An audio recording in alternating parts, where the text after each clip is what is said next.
Ito yung first. So, hindi na natin i-salt yung chicken dahil yung brine may salt na yun. Okay? So, flour lang natin, 1 by 1. So, yun lang yung process. So, habang nandyan siya, kuha ka na ng isang leg ulit. So, ang pagbe-breading, makalat talaga siya. Kasi, lili pa rin yung flour mo. Tapos, yung egg mo naman, masyadong madikit. Tapos, pwedeng matapon sa gilid. So, pero wala namang problema doon. Kasi after that, pwede naman natin siyang linisin. Okay. So, ito yung first part. First piece ng RFC tonight. Ito yan. So, pag niluto natin siya, golden brown, then i-oven na lang natin.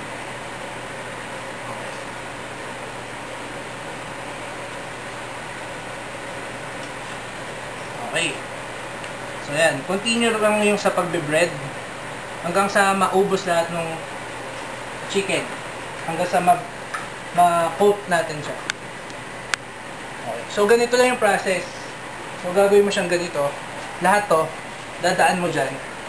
Then, pagtapos na yun, fry na natin. Okay?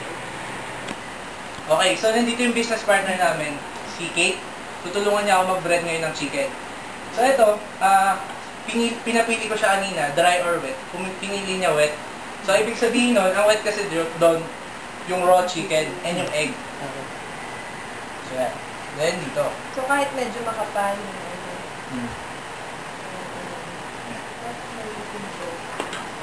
Dito. Galing siya doon sa flour, egg, then breadcrumbs. So, pag nasa breadcrumbs na siya, ako nang bahala. Okay. Ayan. So, nakikita nyo, partner. Hindi na nababasa yung kamay ko. Kasi nakukoat naman siya ng breadcrumbs. Ayan. Okay. Parang kakasya ba yun? Marami ba doon?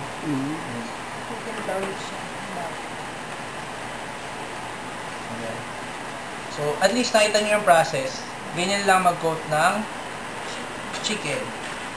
And kahit anong gusto nyo i-fry, pwede nyo yan i-try sa, let's say, sa lamb, tenderloin, sirloin, pwede i-try sa beef, sa lamb of rack of lamb, pwede rin sa Parang kanta yun lang mo. pwede rin sa fish, sa cod, salmon, or sa kahit anong fish na gusto nyo. So, basta yung process, ganyan lang. Okay? Na-try natin sa favorite food. So, Yan. So, kita nyo, dry pa rin yung kamay ko. So, ganyan lang kasimple. Alright. Day, pakibilisan Day ha. Kasi dami customer nag-aantay. So, on ko lang yung stove. So, yan. So, ilan ko lang ulit yung oil. Kasi kanina, kumukulo na yung oil eh. Kaya nagbe-bread pa kami.